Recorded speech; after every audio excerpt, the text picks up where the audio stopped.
Good evening, everyone. It's the second meeting in March, which means it's time for the staff to present the recommended budget.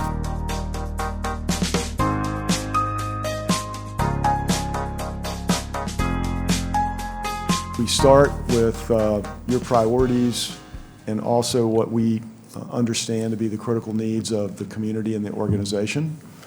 And the highlights of that on the expenditure side were compensation and the labor market we're in, support for the school division, and to sustain our capital improvement program. So that's where you'll see the emphasis on the spending side. I am pleased to report that I've been able to recommend a small decrease in the real estate tax rate and the personal property tax rate, and there are no recommended fee changes in this budget. So if you add up all of the money we spend from all of the different funds, the general fund, the enterprise funds, internal service funds, and all that, and then you recognize that there's some back and forth between funds, and you have to kind of net that out to get a picture of total spending. So my recommended budget for FY24 would be just over $244 million, counting all the funds. And of course, we typically talk mostly about the general fund, which is where the tax dollars come into the equation. And that is in the amount of $174.7 million for next year is what I'm suggesting. Everybody's always interested in tax rates. And so in particular, recall last year we were able to reduce the real estate tax by $0.015, and this budget moves that down another penny to 77 cents. So that's about a 1.25% cut in real estate taxes from whatever you would otherwise have paid.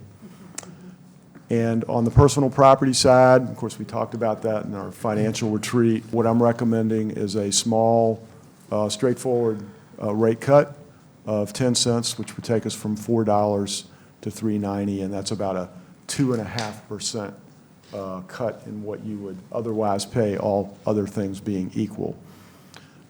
We've pretty much sorted out the elderly and disabled tax relief program. Last month, the board approved a sort of an automated inflator arrangement, so we've sort of checked that box. I do like to show this slide, and I hope you all like to see it. This is the comparative real estate tax rate for many of our communities nearby. To be fair to everyone else, everybody's got different circumstances. Some have volunteers, some have professionals, some have a healthier tax base than others. But however you cut it, for the Hampton Roads area, our real estate tax rate is pretty low. Of course, we have the advantage of having lots of high-value property. We also have the disadvantage of having half the county not taxable for real estate at all. So that's kind of the yin and yang of our situation. Arguably, the two communities that are the closest peers are James City and Isle of Wight, the two other counties in our immediate area. We could have put Gloucester on here. They have an all-volunteer fire department, though, so we feel like that kind of is an unfair comparison. And again, this is the comparison for the personal property tax rate. Again, the red shows what I'm recommending and suggesting. And so in terms of rate, we're on the low end there as well. It's a general fund summary of where the incremental additional money is coming from as we foresee it. And it's spread out. What jumps out at you is there is some growth in real estate. This is both a combination of the fact that there is some new development that we're benefiting from, and also, as we discussed in prior meetings, our assessments are pretty far below market, and the second half of this fiscal year would capture next year's reassessment. Of course, next year the board will have to think about what to do about that, but for now we can have a positive projection in terms of real estate revenue. The consumer taxes, we're estimating they're going to go up a little bit. If you adjust for inflation, they're basically staying steady. And the one interesting one is the use of property and use of money in property, which is, for the most part, interest income. And for many, many years, it's been such a small revenue item that we didn't even bother to talk about it. But because of the changing interest rate environment, while that has many downsides, it also has an upside for the county because it's an almost $1 million positive revenue item in this total spending plan. And of course, there's a little bit of uncertainty about the state still. There usually is, but a little bit more than usual because they still have to get back together. So some of the things that we were thinking about, I mentioned real estate and interest income on the positive side. The Dominion Energy property, we know that the final turbine, the oil turbine, is going to be turned off for the last time and demolition is going to proceed. It's somewhat of something to worry about, and it may not materialize until next year's budget. But I just thought it was worth mentioning because we do know that facility is being dismantled. It's already started and will continue. And BPOL, which is a gross receipts tax, is a pretty significant item in our budget. It's about $8.5 million of that 174 you saw. And the way that comes in and is identified by the commissioner in our finance department, we are comfortable with the number we have for this year. But of all the major sources of revenue, it's one of the ones that's most economy sensitive. So for example, if we were to have a recession, that would be on your watch list, for next year. So on the expenditure priority side, it's really pretty simple story.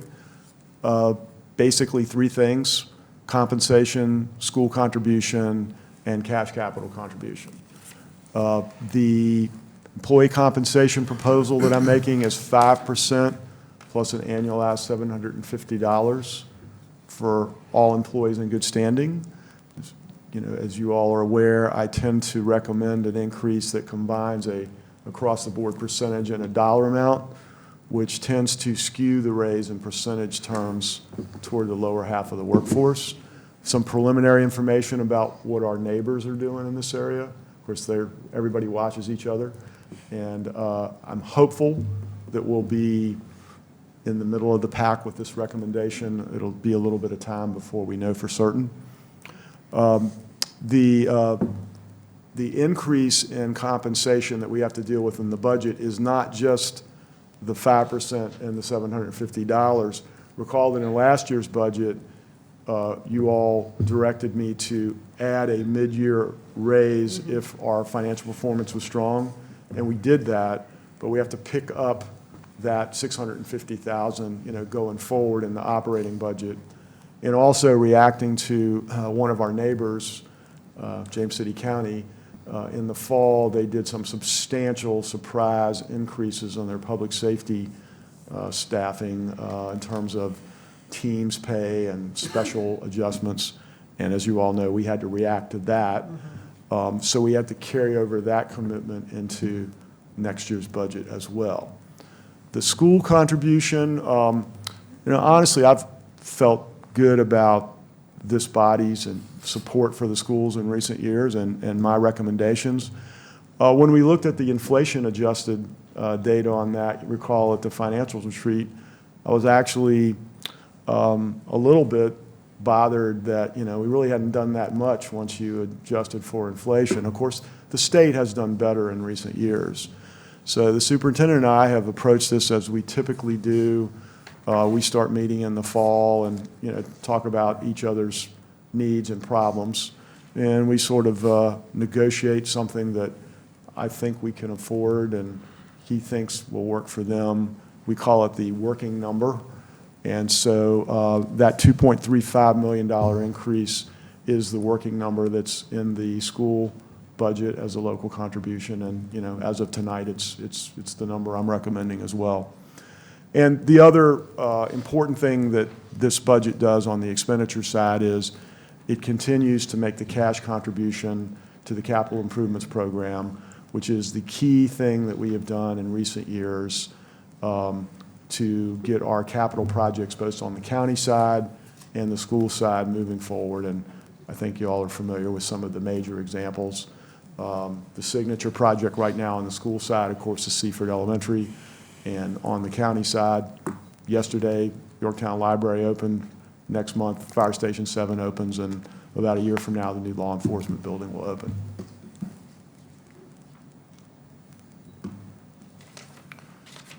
Another thing everybody always is interested in is what about positions? And, you know, one of the questions that we looked at after the retreat was, you know, how have our positions tracked over the years? And basically, they pretty much have tracked with proportionally with growth in population. And so this particular budget, there's no net increase in general fund positions.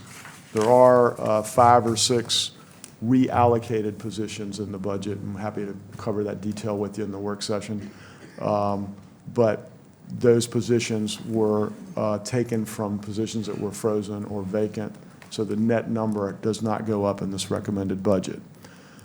There are a couple of expenditure hits of some significance from regional commitments we're involved in. We talked about the Williamsburg Regional Library cost in our last work session, so that's one. And the Peninsula Regional Jail, you may recall that I made the point that, and maybe for some of the young people listening, this is an interesting thing to think about. We spend about as much on incarceration as we do on public libraries. And because a lot of that's the cost of labor for the jail guards, our number and the number for our other regional partners goes up pretty significantly.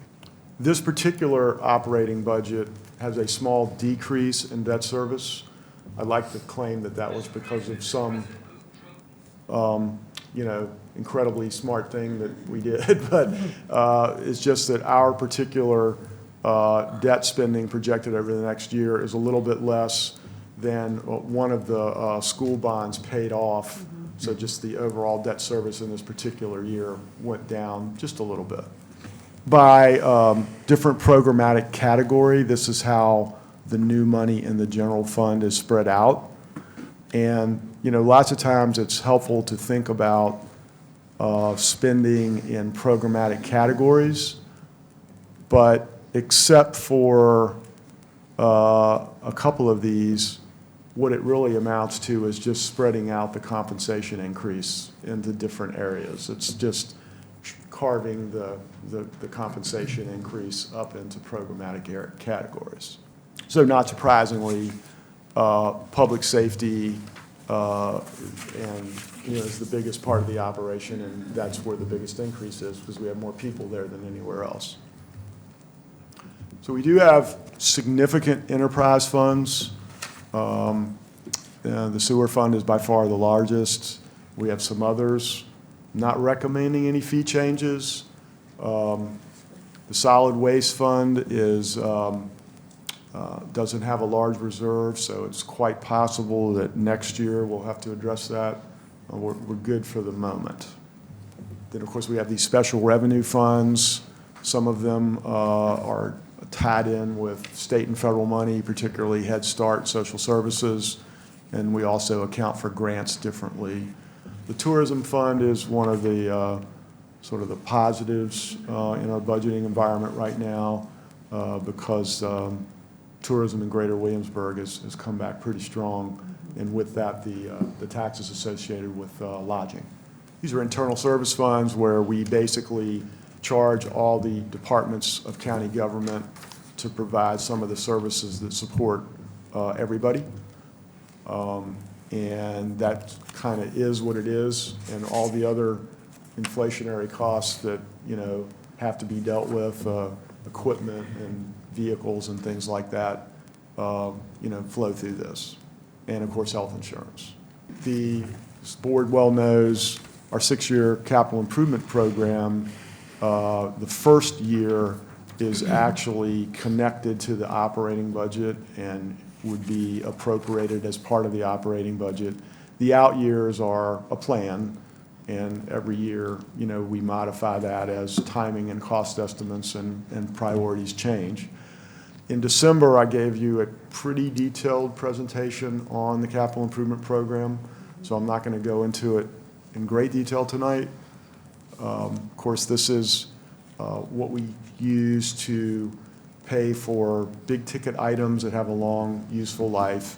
And the way our finances are set up, the county has to pay for the school capital budget as well because they don't have independent borrowing authority. So really, in the close-in years, the first couple years, there's nothing new. It's really adjustments for inflation and sequencing. And there are some new projects or things that have made it within the 6-year window that we discussed, and it continues to be available for your review. The FY2024 is, of course, the part that's tied to the operating budget. So those would be specific appropriations that we would be recommending as part of the operating budget. And if you look at your detailed CIP, you can see, all of the things that links to. And I'm fairly confident that everything in FY2024 is something that, we've already talked about in great detail. And then this is just the high-level summary for each year going out. And again, it's important to think about this as both what the county would propose to do and what the schools would propose to do over that number of years. On April 4th, we'll have a work session that, at least in my mind, would be dedicated to the budget, community support, the big drivers on expenditure and revenue, compensation and health care, and certainly anything else that you all identify that you want us to go into, but those are kind of the default things we would want to cover with you. Schedule allows other work sessions if needed. The public hearing has, I believe, already been advertised, or at least that we have it planned to be advertised for April 18th. We always encourage comments, and some people don't like to come and put in a card and speak at a public hearing, and so there is a way for them to email you all or the staff, and of course the budget staff takes the calls on the I guess what you would call the budget hotline. And that concludes my presentation.